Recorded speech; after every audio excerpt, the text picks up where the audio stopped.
Andrew Clear proposed to Tess many times during the next few days. He asked her when they were in the fields and in the dairy room. He asked her as they walked beside the river in the evenings. He knew that Tess loved him. He couldn't understand why she refused to marry him. "Oh, Tess, why do you disappoint me?" he said. "Tell me that you won't marry anyone else. Tell me that you will marry me." And so it went on day after day. Each time that they were alone together, Angel proposed to Tess again, and each time she refused him, but in bed at night she wept. "I know that one day I will say yes. I can't help it," she thought. "I can let anyone else have him, but this is wrong, and when he knows the truth, it may kill him." One afternoon, Andrew Clare had to drive the wagon to the railway station. He had to make sure that the churns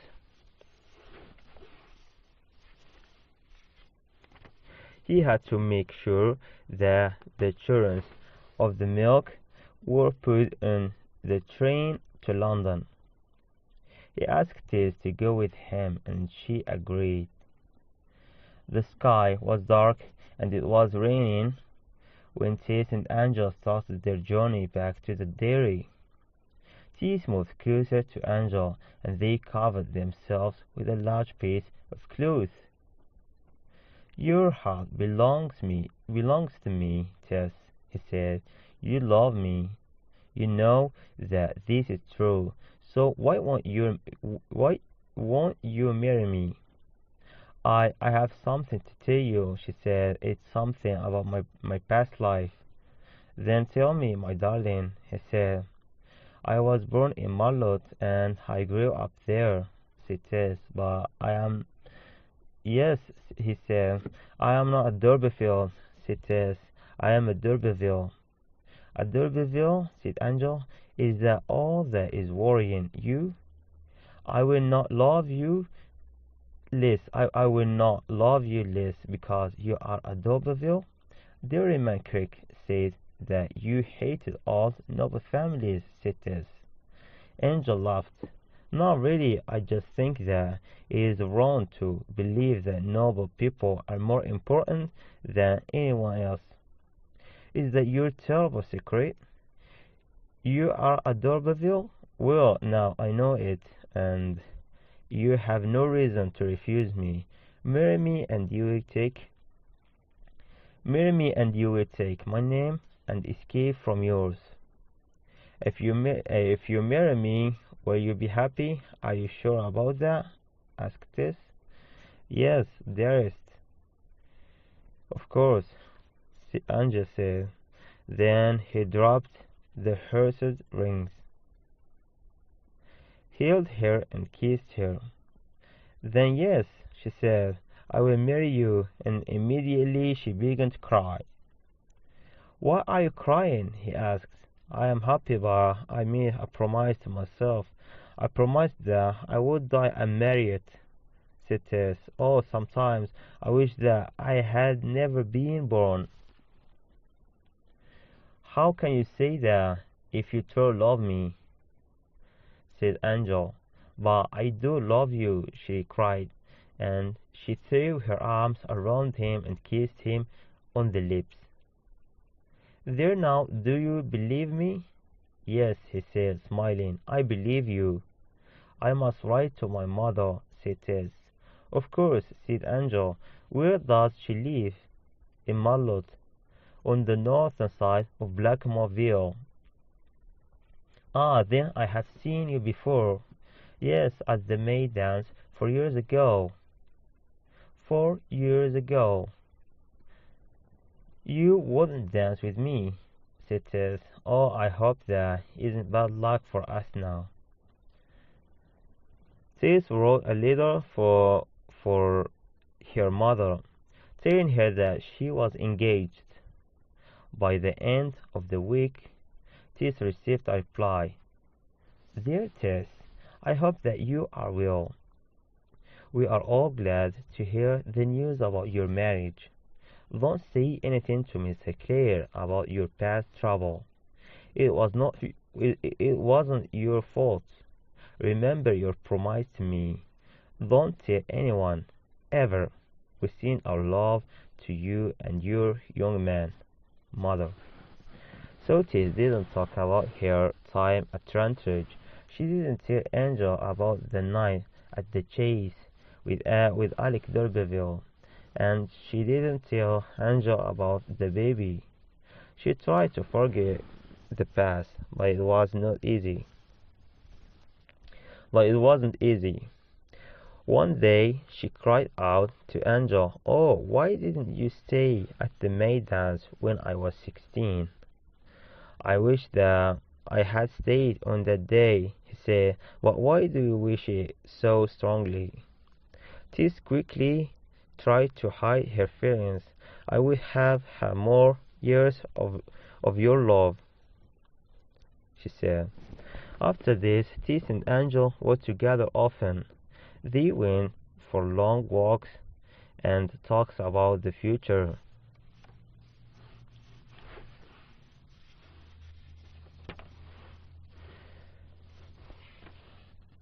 They told Richard Creek and his wife about their plans. They decided that the day for their wedding would be 31st December. "I am to be Angel's wife," Tess said to herself as the day came nearer. Can it ever happen? On 24th December, Christmas Eve, Tess and Angel went shopping together in Waterbury. After they had finished shopping, Tess waited while Angel went to get the horse and carriage. As Tess waited in the street, two men went past. They looked at her. "She is a lovely maiden," the first man said. "She is lovely, that is true," said the second man, whose name was Farmer Groby, "but she is not a maiden." At that moment Angel returned and heard the man speaking. Angrily he jumped from the carriage and hit the second man on the chin. I am sorry, sir," said Groby. He looked again at Tess. "I made a mistake." After a moment, Angel said, "All right, perhaps I got angry too quickly. I shouldn't have hit you." Angel gave the man some money and drove away with Tess. The two men continued walking along the street. "Did you make a mistake?" asked the first man. "Did you make a mistake?" asked the first man. "No, I didn't," said Groby. "She is not a maiden." After this, Tess decided to tell Angel the truth, but she didn't know how to speak to him about it. So she decided to write him a letter. In the letter she told him about Alec d'Urberville and the baby. So when she had finished writing the letter, she pushed it under the door of Angel's room. Tess slept badly that night. The next morning, Angel came down from his room and kissed her, but he said nothing about the letter. Had he read it, perhaps he had forgiven her. Every morning and night for the next few days, Angel was the same. He kissed Tess and told her many times that he loved her, but he said nothing about the letter. At last it was their wedding day. Tess's family and friends were not coming to the wedding because they lived too far away. Angel had written to his family. He had told them of the time and date of his wedding. His brothers and His brothers had not replied, but his parents wrote a sad letter. It said, "We are sorry that you are hurrying into marriage, but you are old enough to decide who you should marry." Angel was not upset by this message. He planned to visit his parents with Tess soon. He could tell them that she was a d'Urberville when he saw them. They would be pleased to know that Tess came from an old noble family. Tess thought again about her letter to Angel. Had he found it, she left her breakfast and went up the stairs to his room, and there she found the letter, just inside his door. The letter had gone under the carpet. He had never seen it. Tess's hands were shaking with fear as she picked up the envelope. She couldn't let Angel see the letter now. It was too late. Everyone was busy getting ready for the wedding. A little later, Tess saw Angel when he was alone. "I want to tell you all about my mistakes, Angel," she said. "Don't tell me today, my dear," said Angel. "There will be plenty of time later to tell me about all your mistakes, and then I can tell you about mine." "You truly don't want me to tell you, my love?" she said. "I don't, Tess, really," he said. Only Mr. Crick, his wife, and a few other people came to the wedding in Millstoke Church. After the ceremony, Angel and Tess went back to Talbot's. It was raining, and Tess was tired and unhappy. "I was not. I am now married. I am Mrs. Angel Clear," she thought. "Or is this the real truth? Am I really Mrs. Alex d'Urberville? I became Alex's life when we were together in the chase. There was no marriage ceremony for us, but Alex d'Urberville was the father of my dead child." Tess and Angel left Talbot's later that afternoon and drove along the Vale of Frome to Willbridge. Before they reached Willbridge, they turned and drove the horse and carriage over the stone bridge that gave the village its name. Immediately past the bridge was the manor house where Angel and Tess were going to stay for a few days. It was the house where some members of the old d'Urberville family had lived many years ago. Inside the house, on the walls beside the stairs, there were portraits of d'Urberville women. Each picture showed a proud, middle-aged woman with a thin nose and sharp, bright eyes. Angel and Tess walked up the stairs to the sitting room. On a table in the sitting room there was a parcel. Inside it there was a letter and a box made of fine leather.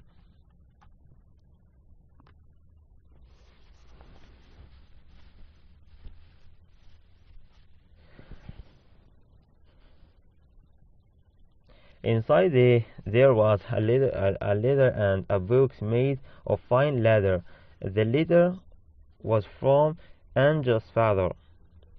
"Dear son, you remember that these jewels were given to you when you were 15. They have been kept until today, your wedding day. We are sending them to you now so that you can give them to your wife, father." Inside the books there were earrings, bracelets, and a necklace, and a necklace. They were all made, they were all made of diamonds. Angel held them up against Tess's beautiful pale skin. He smiled and helped her to put on the jewelry.